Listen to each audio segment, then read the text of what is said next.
As you begin your internship and career search, it is important that you have an up-to-date resume at all times. This tutorial is designed to introduce you to the Weatherhead standardized resume, including proper formatting and what content should be included.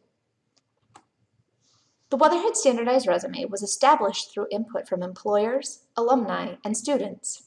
The format provides consistency for employers when looking at Weatherhead resume books, provides a format that is easy to follow, and allows the reader to focus on content rather than format. To get started on your resume, you'll need to download the appropriate template. Resume templates can be found on the Weatherhead homepage under Career Management, Students, Resume Reviews. To download the Microsoft Word template, click on the link that matches your degree program. For the sake of this demonstration, I will use the MBA resume template. Let's download the template and save it as a Microsoft Word document titled your first name, last name, and date. If you are a specialty student, you'll notice an additional project section on your resume template. The project section should include semester-long academic projects and be written in the same manner as the experience section. Please note that all document edits and uploads must be made in Microsoft Word. Let's begin creating a professional resume. The resume template is set up as a table. When you open your resume, the first thing you should do is add grid lines. To do this, click anywhere in the text and select All by pressing Ctrl-A, Command-A, or by right-clicking and choosing Select Table. Everything except the heading should be highlighted. Click the arrow next to the borders icon and select All Borders. Now you can see the cells within the table, making it easy to add, delete, or split cells. As you add content to your resume, you will find that you need to add or delete rows. To add a row, simply right-click and select Insert, Insert Row Above, or Insert Row Below. To split or merge cells, right-click and select the appropriate action.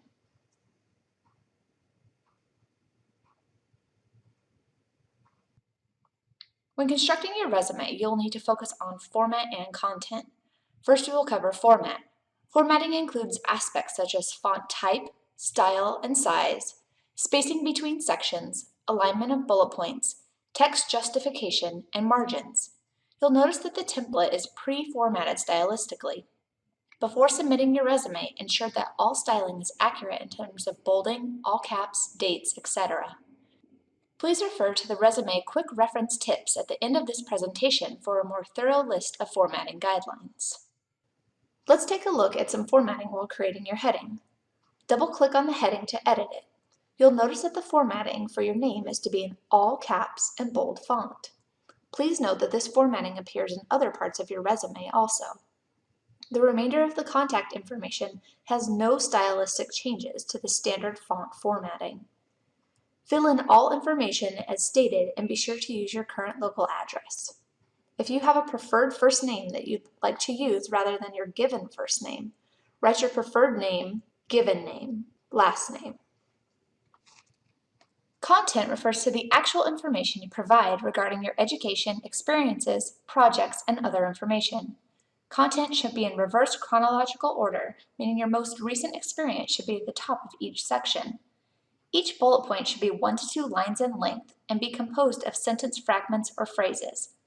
Therefore, do not use periods at the end of statements. Be sure to use specific examples that highlight what you accomplished or achieved, what substantial actions or tasks you performed, why your work was important at the company, and what the positive results were.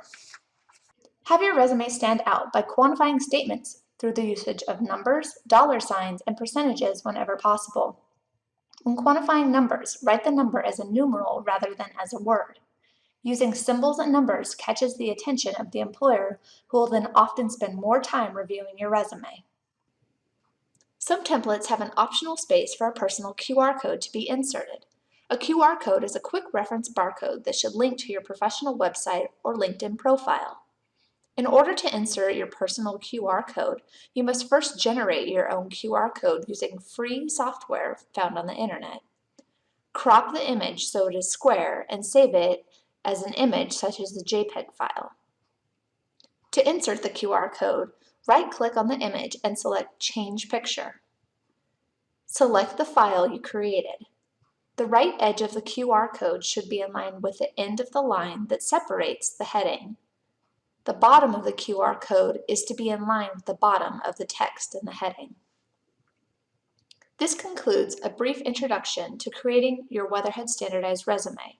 The Career Management staff encourages you to review the remaining slides regarding format and content tips. Additionally, the Career Management staff invites you to set up an appointment with an advisor to further discuss your resume and career strategy.